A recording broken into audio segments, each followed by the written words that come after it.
This is the Premier League Express, and 7 games took place this weekend, and that was more than enough to leave us with lots to talk about. We've got a few things to look ahead to as well, and we will be doing so. So coming up, after being benched, the sun came out for Spurs, and boy, did he shine. We ask if Arsenal are title contenders, because Brentford boss Thomas Frank thinks they are. Jack Grealish scored his first of the season, but should he be scoring more? He thinks he should. Pep said perhaps not. We ask who is right in this debate. And after a lengthy Premier League break from Manchester United, next up it's the Manchester Derby. How should United shape up for it? And how long does Brendan Rodgers have left at Leicester? Time seems to be ticking. Hello, Yanis. We've got some football back. We've got lots to get through. So we will start with that last topic that I just mentioned. And it is Brendan Rodgers' role at Leicester. They lost 6-2 to Spurs at the weekend. How long do you think he does have left here? Well, you'd like to think that perhaps not long. I wish that he stays there. I don't know what the situation in the dressing room is, because very often that is the question, because I don't think and you can't really question the quality of Brendan Rodgers or the squad. They certainly are underperforming. They will not be at the bottom of the table for very long, with or without Brendan Rodgers, for sure. So I'd like to think that he's going to get that right. He's going to have to do it quickly. I think the next couple of weeks, he's going to have to figure things out. International break is coming. He's going to have some players to deal with that. And I think that he will survive. At the very least, I would like him to survive, because he didn't become a big coach overnight. And some of the situations that happened before the season, we've talked extensively about this, so I don't want to bore anybody here. The situation with Fofana and everything else, and maybe the board not supporting him in such way that he saw it fit. So I think he survives up until after the break, because I think, looking at the schedule, you have Forest, you have Bournemouth, you have Palace, you have Leeds, you have Wolves, and then Manchester City. Not to say that these teams that I've just mentioned can beat Leicester City, but I think it's a little bit of a breather, and he can pick up some points there. 22 goals conceded in just 7 games, just a point picked up. But as you said, this Leicester side, there's definitely some work that can be done with them. I mean, it sounds crazy in a 6-2 loss, but even in that loss, you saw that there were moments from this side that all is not lost, basically, is what I'm saying. It does look as though they could find their way out of it with the talent that they have. Yeah, it's a mentality we've seen throughout the season so far. They've been in leads and they've conceded those leads, right? And they went on either drawing games that they were in control of, or like in this one, I mean, 6-2, if you don't watch the game, you would have thought one-way traffic. In fact, it wasn't. And we saw in the first half, I thought I saw at times Leicester City at their best or close to it. And obviously the second goal, to make it 2-2 was superb. The way it was put away, the way it was built and put away by James Maddison as well. And then the wheels fell off, and that's the situation. That's mentality, of course. That's when Spurs, all of a sudden, Spurs team that, by the way, we don't think of as one that's going to score 6 goals for you. So it just the soft mentality, just maybe players feeling bad for themselves just a little bit. Some maybe still looking for a way out of Leicester City in the near future. I don't know what the situation is, but this team is capable of doing better. Okay, let's get on to the next topic then. I'm going to ask you whether Arsenal are title contenders. They beat Brentford 3-0, and there was a lot of talk about this game because obviously it was the opening game last season. Brentford won it, but we've seen a completely different Arsenal this time around. Mikel Arteta has even said so himself. This is a completely different side. After the game, the Brentford coach, Thomas Frank, said that he thinks that Arsenal are title contenders. Do you think the same? I think they are at the moment, and it's easy to predict now, and I think we all know that Manchester City are favorites, but I think as it stands right now, the easy answer is yes. Long-term questions are out, of course, because they haven't been this good for such a long time, right? I mean, first time in 6 years that they are at the top of the table. They don't want to give it away, even though there's pressure from everywhere on them. I think they might have been in the first place, maybe after one game, I suppose. There's always, I didn't check that, but I think it's good. I think if you look at the progress right now, I think it's no longer progress. It's players believing that they're good enough. Players, I think, in a team that understands that they have a spine right now, which was always missing, and they do have that character. And even if you look at the Thomas Partey coming back after injury into this team, really, I don't want to say flawless, but just about. Granit Xhaka, his role absolutely different. You think of Granit Xhaka and everything he's gone through, walking off slowly off the pitch, of course, and we know his relationship with the fans has been up and down, to say the least. The fact that he's no longer the captain, that may be for the best, right? Because I always felt that he had the pressure of the team as if he needed to do more than he could. He no longer has to do that. There are other players, and that's why he's playing as well as he has been. Gabriel Jesus, absolute leader, even if he doesn't score. His role has been incredible. He's in spots where he finally feels probably like, you know what? Arteta finally told me I'm the man, which was never the case in Manchester City. And I think he knew that wasn't going to be the case, not just because Haaland was coming, but even with Kun Agüero. He's always been secondary, even though he himself felt that he could have done what maybe others are doing right now. It's great coming to the team. I can tell you, not because I've been a forward or at the Premier League level, but I have to imagine that Gabriel Jesus feels 10 feet tall right now, because he wants that pressure. He wants to be the player that he is right now, and he's paying Mikel Arteta and Arsenal back. Yeah, he's playing with it's the confidence as well that comes with it, doesn't it? His numbers show it. And even just talking about his goals, he's actually it's 7 goal contributions in 7 games. He's top in the Premier League in dribbles completed. This Arsenal side as well, with him in it, it's just so lovely to watch. That's another side of things. I want to talk about Saliba as well, his goal and how seamlessly he has slotted into Premier League football. Yes, I mean, it's easy to say. I'm sure there's part at Arsenal, the coaching staff says, we told you so. He needed that time, right? You can flip that very easily and say, what took you so long? Because I'm a firm believer, watching him before. We've questioned that last season before. How long? How long do you need to go on loan, especially in a team that's searching for something like that, right? In the past, I mean, when you look at center back situation at Arsenal, even last couple of years, it wasn't great. Yes, it took Gabriel to come into his own, but I think they could have done that a little bit earlier. So again, that spine is taking shape, no questions about that. But I think the key thing is the environment that's created for these players. I think that they are free to perform. There's something to be said about Mikel Arteta, the sort of player he was, and also when he was at Manchester City next to Pep Guardiola. Because I'll come back very briefly to Gabriel Jesus once again. He's given license. I think Arteta says, show me how good you are. No restrictions here. I think there were restrictions on him at Manchester City, because there's not that Arsenal do not want to combine, and then there isn't a scheme like at Manchester City, but I think there's a lot more freedom, as you see with Haaland. Gabriel Jesus is a different player, saying, yes, dribble when you feel like it, do the things that make you feel comfortable. And that's, I think I could say that about almost anybody on that pitch. Because even I look at Fabio Vieira coming in, and look, I mean, Odegaard's not there, which we thought was going to be a big blow, and he comes, scores a wonderful goal, and looks amazing. Now, there was a lot of speculation as to whether Heung-min's son would be dropped after not scoring this season. And when the game against Leicester came around, he did start the game on the bench, but in the second half, he came off that bench and scored a hat-trick in 14 minutes, Yanish. I mean, what a response from him. The best response possible.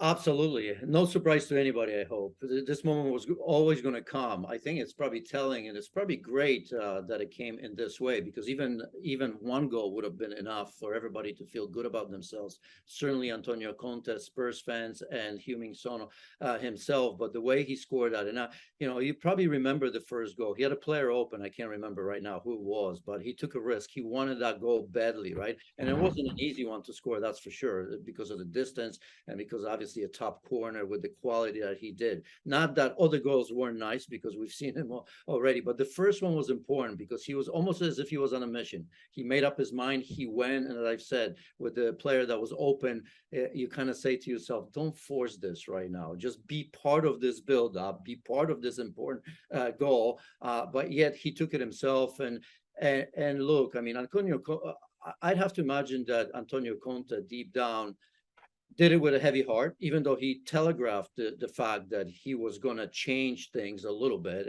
and he almost had to, right? He could have done it in Europe. He didn't. This one game, as you could have bet your house that he was going to sit him down at home, but it had to be with a heavy heart. So imagine how happy he must have been when he did come in the second half and played the way he played. So look, legend, one of the most important players for Spurs, and I wouldn't be surprised if quietly Antonio Conte admitted that he was his favorite player. Yeah, I mean, because he's been so supportive of him throughout, but it's interesting when you talk about the whole situation because he showed his support from him by continuing to play. Then he was asked if Son's drop-off was more a target for opponents or loss of confidence. He said it's half and half. He said he liked that he was a bit angry about the situation because it meant that he wanted to change it. But then when the day came and he did drop him, he said it was simply a case of rotating his forwards. And he said it wasn't important if Son was unhappy with the call. He said basically he doesn't tell his players and give all these reasons as to why they are left out. Otherwise, every game he'd be having to explain it. So you wonder if what he said in front of the cameras is different to what it is behind. But you could see how happy Conte was after this. You could see how happy all the fans were for Son as well. He's such a likable player. I just wonder, how great does Conte look now? Was this totally the right move and everything that he would have expected to happen? Was this Son reacting to being benched? Of course, there's a reaction, but as I said, Antonio Conte has telegraphed that he was going to do it because finally he has depth, right? I mean, look at as you said, Antonio Conte is not a manager that's going to explain anything to anyone. Team is above all, and although all managers say that, Antonio Conte actually follows through that. It makes zero difference for him. He doesn't lose any sleep when he has to make tough decisions. I'm pretty sure of that. And the greatest example may be Dejan Kulusevski, isn't he? He's lost his spot to Richarlison 2 or 3 games ago for basically playing very, very well. That to me was a bigger decision than Heung-min Son. Heung-min Son we knew was going to have to sit because he wasn't producing to his level. Kulusevski was doing absolutely everything. So Antonio Conte is pulling the right string because remember when Kulusevski said it was Richarlison scoring 2 wonderful goals in the Champions League as well. Now, as we go forward, makes you wonder what's going to happen when all of them are playing extremely well. That is going to be a tough decision. It's probably going to be based on the opponents as well. And it's not going to be an easy one. But I think all these players, to a degree, have given Antonio Conte an excuse to rotate that team a little bit, with the exception of Harry Kane. Yeah, tough decision, obviously, but one he's happy to have. He wanted that competition for his forwards, and he's definitely got what he wanted there. Next up, Jack Grealish scores his first goal of the season for Manchester City. This is a funny one, really, because ahead of the game, we heard Pep Guardiola saying, we didn't sign him for the incredible goals or assists at Aston Villa. There was more to what he said there, but he was basically saying it was everything else that he brings to the team. After the game, Jack himself said that he should be scoring more. Who's right, Pep or Jack?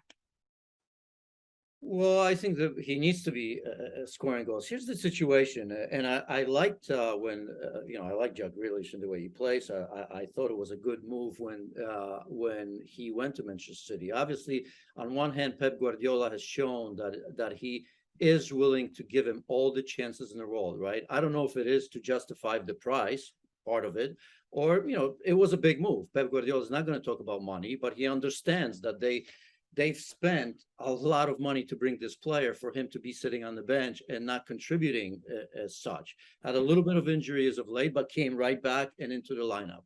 But I ultimately don't think that he's a perfect fit for Manchester City. And I think Borussia Dortmund game was a perfect example of that, right? When Phil Foden and Bernardo Silva came in that game when they were losing, the game changed immediately. So I think Jack Grealish is going to always have a hard time. It's going to be interesting to see after the international week when Manchester City face Manchester United, because the bottom line for me, and again, that Dortmund game showed it to me, although I probably had a feeling about that, the way I feel about Foden and Bernardo Silva in particular, is that in the biggest games of the season, I don't think you're going to see Jack Grealish in the starting lineup. And if you do, it's just going to be the stubbornness of Pep Guardiola to prove it that he belongs. And by the way, he may fire, and ultimately I may be wrong. And he'll do that. That's to play him those big games, because he knows that he's got so many players that can change the game. But I just think it's just a totally different team with Bernardo Silva and Phil Foden. If you look Foden playing there, I mean, Bernardo Silva plays in all kinds of places. Not saying that's like for like. So I think Jack Grealish is going to have to continue to prove that he's better than some of the players I've mentioned, because at the moment he's not. One player who's got nothing to prove in that City side right now is Erling. Haaland scored again in this game, but this is the first time I'm seeing you since that incredible goal against his old side, Borussia Dortmund, in the Champions League. I mean, wow, Janis. Yes, I mean, I think we're going to be doing this quite a bit. I think we expected it. We weren't sure, because we're never sure. It's easy to say in hindsight, right? But I think once you come into the team, to the league, you'd like to give maybe yourself the benefit of doubt in terms of Erling Haaland. But right now, sky's the limit. We're going to go on, and I think we're going to see Erling Haaland scoring a goal game in just about every competition. This is how good he is. But again, importantly, this is the sort of environment that he came into, and a great team that he's got around him, that he's always going to have a look or two or three, and he doesn't need that to score a goal, right? 2 looks, usually a goal. And yeah, just what we're hearing about him off the pitch. I mean, some images went viral this week of all the players throwing their tops at the kit man, just throwing it to the bag. And he even folded his, took it to the kit man himself. It's not like he knew the camera was on him. Jack Grealish spoke after the game about how amazing he is to be around, how he's so dedicated, how he has such great desire, that he's a great team person. He's got a great attitude, a great temperament. That is an all-round superstar player, surely. What more could you wish for if you're Pep Guardiola? Yeah, I think you've answered it. That's why I love doing stuff with you, because it's hard to add anything to that. I mean, what you've said about his temperament, and you could see it right on the pitch. You don't have to be inside the dressing room to know that he's a fun guy. He's this still little kid, I suppose, that enjoys playing football, and he's also a bit of a leader. You can tell, even at a young age, and we've seen that at Dortmund. We've seen that at Norway as well. So. Yeah, it's unfortunate for the rest of the league, because stopping him is going to take some doing. I won't dwell too long on Manchester City, but one question I did want to put to you is, did we see that Kevin De Bruyne is still the main man at this club who makes this side tick? He's an incredible player. I mean, not only is he a leader, and in my book, the most important player on the team, because I think this team is not often in trouble, but when they are, he's the general. He himself can change the game, the rhythm of the game, and how this team goes about it, right? And obviously we've seen what he can do with Erling Haaland already. The partnership he has developed right now. What's he at? 92 Premier League assists. 1 away from David Silva, 2 away from Dennis Bergkamp. I don't know if he catches Ryan Giggs, because that's 70 assists still. I mean, that's quite possible, of course. I think Cesc Fabregas, I'm looking at my notes, is second on 111 assists in the Premier League. So that's 19 away. He's going to do that in no time. So that just goes to show how incredible of a player he is. But yes, to me, the most important player for Manchester City, and it's not even close. And we were just talking about Erling Haaland. All right, so that's one club in Manchester. Let's talk about the other club, Manchester United. They've had obviously a longer break than they would have anticipated. No game for them over the weekend or the previous weekend. But you have to wonder what Ten Hag's best 11 is. You mentioned the Manchester derby. That's what they've got coming up after the break. He's got some time to sit down and think about that. And in that Europa League game against Sheriff, he put out the best side that he could. Mm-hmm. Ronaldo was up top here. Ronaldo scored a penalty. Jadon Sancho was on the score sheet too. Do you have a feeling as to who his best 11 is? Yes, we saw that against Arsenal. probably on a couple occasions, but the one against Arsenal with Rashford leading the line, Jadon Sancho and Anthony and Fernandes behind. I don't want to go through everybody, but obviously that also includes Martinez and Varane in the back. So I think that's your best lineup. In the last couple games, Marcus Rashford was not available. That of course gives a chance for Cristiano Ronaldo to show that he still belongs, and that's your normal rotation. And but yeah, the game against Arsenal for me was the lineup that you're going to see most likely if everybody comes back healthy in the Manchester derby. Okay, so what is the work that he needs to do with the players that he's got in these weeks, in the international break, before that Manchester derby? What are the fixes he needs to make to ensure that they can come away from that one with a positive result? Well, I think there's still a structure, defensive structure, pressing and counter-pressing. And I think general sloppiness. We saw that against Sheriff. We've seen that in some games. As good as Malacia has been at left back, coming in for Luke Shaw. In the last couple of games, I think he was almost too brave. Almost as if he got ahead of himself a little bit because he committed a number of his mistakes in the last couple of games. They didn't have to pay the price for that, I suppose, although they did pay against Real Sociedad on that occasion. But I think it's just the simple fundamental stuff, which I think continues to be going on. I don't think we've still seen, obviously, the finished product, but I think Ten Hag will know that structure, discipline, a certain way of playing consistently is going to be the way for them to get to stay in the top four at the end of the season. I think that's what he's working on, because I think to some degree, I don't want to say he's limited in terms of his lineup, but it's not like he's going to pull an ace out of a hat out of nowhere and say, well, look at this. I always knew that this particular player is going to change the way we play. So I think the structure, that's key with him. Even if you didn't know Ten Hag, just looking at him, right? I mean, just imagine if I showed him and his demeanor and how he approaches, or some press conferences to a person that's never watched football, I think he'd come up with that. That structure is key. All right, but next up, it is the Manchester derby. So this would be our very early predictions ahead of this one. Do you have a feeling as to how this game could go with what you've seen from both sides right now? I'd like to wait and see international week, especially with these two sides where everybody's gone. I don't know how much work is going to get done in that period as well. But of course, just very quickly, Manchester City are going to be favorites here. Okay, and at home as well for this one. So that's what we've got there. Just quick, any other business here that didn't get to mention? Liverpool. How much did they need that midweek win in the Champions League before the break here? Oh, desperately, right? I mean, when you're in a time like this, you need that. I think the keys for me in that was that good feeling that's coming back right now. The fact that Thiago Alcantara came back and looked very, very good. We all know how important he is to that team and to that midfield in particular. I think when you survive a period like this, all of a sudden, when you get that little momentum, Alcantara is going to be back, Jordan Henderson is going to be back, and we can always argue Jordan Henderson, his value. He's a captain. He's incredibly important. I think his value is in those big matches when they finally get that momentum and feel good factor. That's where I think Jordan Henderson is going to lead, and you'll see that, right? Because right now people are saying, well, is there a place for Jordan Henderson? I think he's had to go through that his entire career, right? And every so often he proves all of us wrong. I think Diogo Jota was very good in that game, which is also important. I think Mo Salah was probably the best we've seen in that.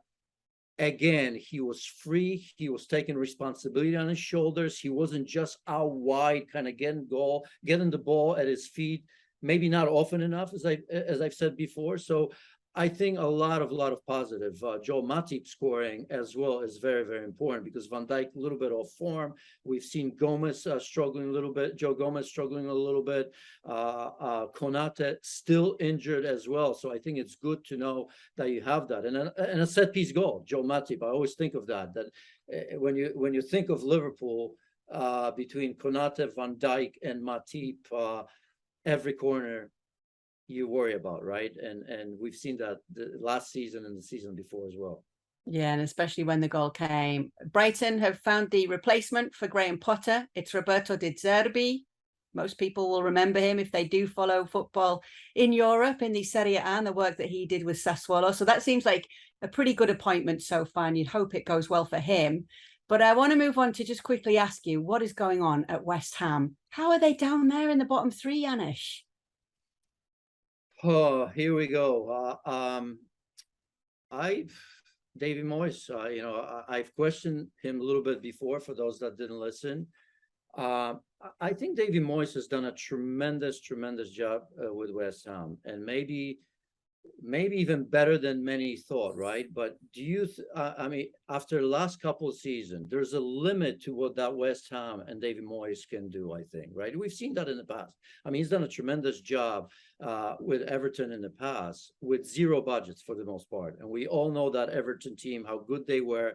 They couldn't afford to spend almost any money, but yet he delivered. That's his comfort zone. And I think what he's done with West Ham up until now, I don't want to say defy the odds, but in my opinion, in the way he plays, in his pragmatism, in his set ways, was even better than I thought was possible.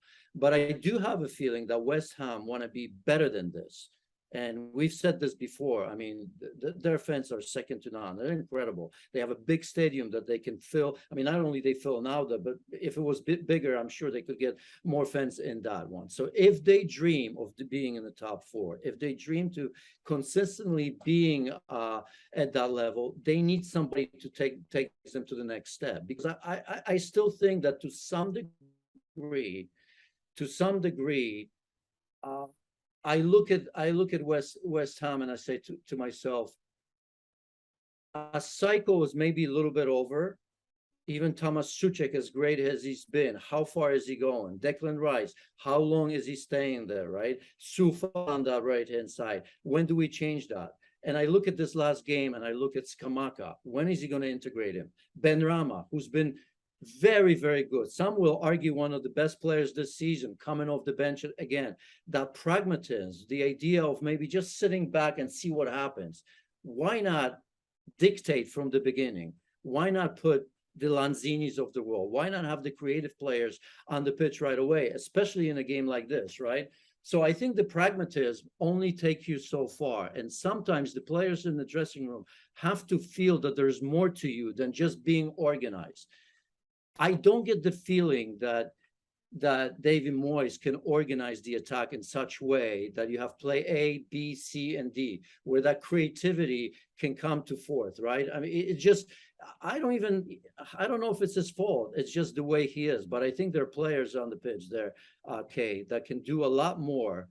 They want to do it so much more, but I think they're being held back. Okay, and he looks a little bit tense in his press conference afterwards, I have to say. We've got a few questions, so we will be asking you guys each week. It's been great to have you all watching these first three shows. We will be asking you if you've got any questions to put to us, and we've had a few today, and we'll start with the first of them. It's from Roger. He says, is Haaland the best ever striker the Premier League has seen? Combination of Drogba, Shearer and Van Nistelrooy combined. I mean, that's high praise, isn't it?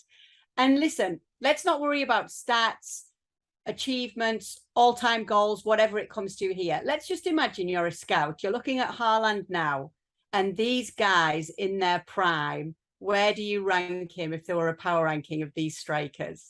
That's a question. I don't want to offend all those great players and their fans and their clubs, right? Alan Shearer, I mean, what can you say about him? I've had an opportunity to train with him when he was at Southampton. That was just before his move to Blackburn, of course, and the rest is history in Newcastle. I mean, one of the best number nines in the world. I still feel that way, right? For size that, way back when, right? When you look at Blackburn and when you look at Newcastle even, I mean, we're not talking like the Barcelona of today, Manchester City of today, the ability to buy the best players and all that. There's a lot to be said about that. I don't know how you put a percentage on that in terms of Shearer, right? Didier Drogba's won everything and pretty much a complete striker. Who else am I comparing him to? Van Nistelrooy, Van the Man. Van Nistelrooy, if I'm correct, I mean, he was the top scorer in the three leagues, right? Holland, England, and Spain. And incredible. His first season in Spain as well.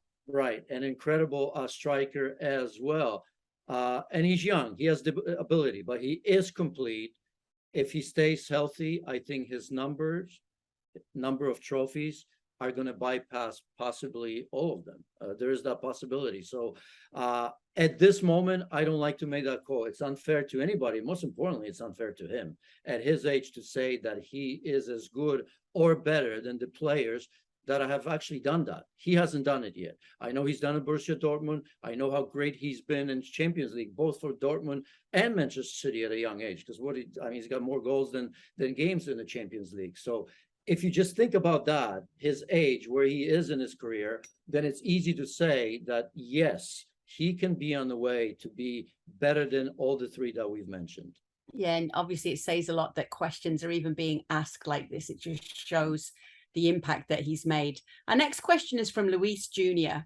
They say, what is Ten Hag doing differently that Rangnick wasn't or couldn't? How can you explain Rashford's sudden return of form? Okay. I think the difference is that the players believe in Ten Hag's craft. He sold them on the fact that he's a good manager. And I don't think that was with Ralph Rangnick. And of course, we were hearing things, because when it first happened, we remember with Rangnick, the big question was not if he was a good manager, but when was the last time that he was a good manager? And that, unfortunately, was 10 years prior to him joining. Because he wasn't in that role for 10 years. And 10 years is a long time. I don't care how closely you follow football. I don't care how often you go watch other coaches train. There's nothing like obviously getting out there on the pitch and doing it and proving to top players in the world that you know what you're doing. And I think Ten Hag came in and immediately, every one of us that play football at any level, sometimes a manager walks in a room and you just stand still in attention. You know it's it. You know that you have to prove it to the manager and to everybody else that you can play, and the coach, just in training, just maybe in his decisions, is one that you respect. And obviously, we've talked about discipline from him, but the difference is also the ability to make the tough decisions. And he's made him immediately. First decision was to bring everybody back from vacation. Players don't like that. He started the preseason 2 weeks earlier than normal because he wanted to get his hands on the players. He didn't care if they were in Ibiza or wherever they may have been, and it was a short season, right? Let's get back here. Let's get to work. And then obviously the decision with Cristiano Ronaldo, with Harry Maguire, and to a degree, which we're still not talking about, Casemiro, because that's one to keep an eye on, because this is a player that was bought for a lot of money. This is a player that was brought in for Champions League and big matches. This is a player that did not miss a preseason or had an injury where he has to recover. And this is a player that I believe hasn't started a Premier League game yet for Ten Hag and Manchester United. I don't think that was the role that he envisioned. Again, I'm not on the inside, but this may turn out to be one of those big decisions. So I think in a nutshell, that's it. And you're not on the inside, obviously, but I tell you what, we're hearing a lot less from the inside. And under that Rangnick era, there were all those leaks. We were hearing far too many things. So I think that says a lot too. Thanks for your questions. We'll make sure to answer more next week. And we'll be back next week. Yes, there's an international break. The Premier League has stopped, but the storylines never do. So we'll see you next week. Thanks for being with us. Thank you very much for watching ESPN FC on YouTube. For more highlights, analysis, and exclusive content, be sure to subscribe.